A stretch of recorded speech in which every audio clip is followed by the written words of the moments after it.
Hi guys, this is Rich with Wild Wonderful Weekends, and forgive my voice, I'm getting over a cold right now or something, and still a little bit hoarse. But I wanted to make another video today on the new DJI Pocket 2 camera. I made a couple videos before about their time-lapse motions, including time-lapse and motion-lapse, and today this video is going to be on hyperlapse. I'm going to show you a couple of the settings that I used and the results that I got, what I liked about it, and what I didn't, not necessarily that I didn't, but what might be the right kind of applications for the parameters that you can set on this camera to capture the kind of video that you want. So let me show you how to set the camera up for hyperlapse, and then we'll take a look at the footage. To set the camera up to shoot in hyperlapse, you swipe right to left, and on your vertical scroll menu you're going to go down to time lapse, then swipe right to left again, and here you're going to have another vertical scroll menu that has time lapse, motion lapse, and hyperlapse. And the main difference between these three modes is that time-lapse looks at one frame and records it over time. Pretty much your standard time-lapse photography mode. Motion-lapse lets your camera pan all by itself between two predetermined points while it's capturing time-lapse photography.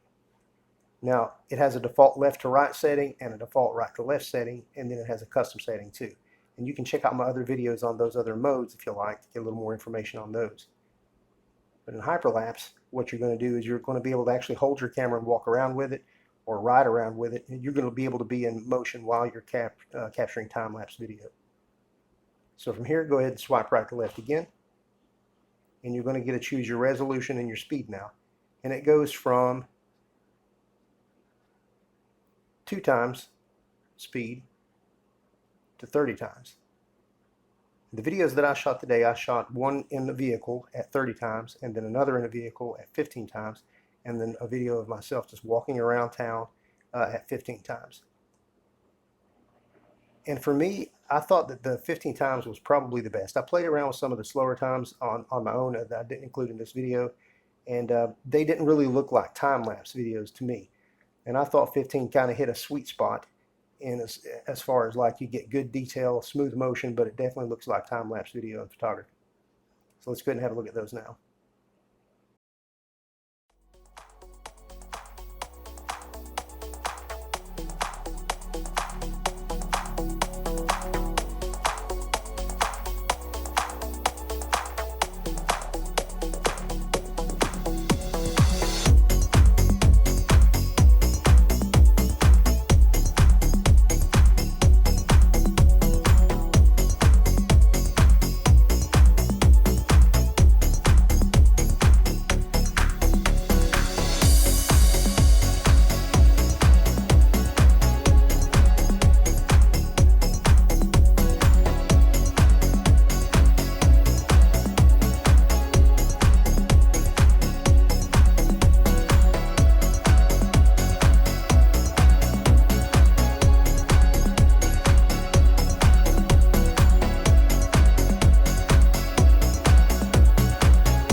Okay, so that's it. Hopefully you found this video useful. I appreciate you watching. If you do like those videos, please hit like and subscribe. And I hope you stay tuned for my next video with this camera. I'm going to start trying to actually explore a little more creatively with it now and just seeing what type of cool footage I can get with it. Thanks.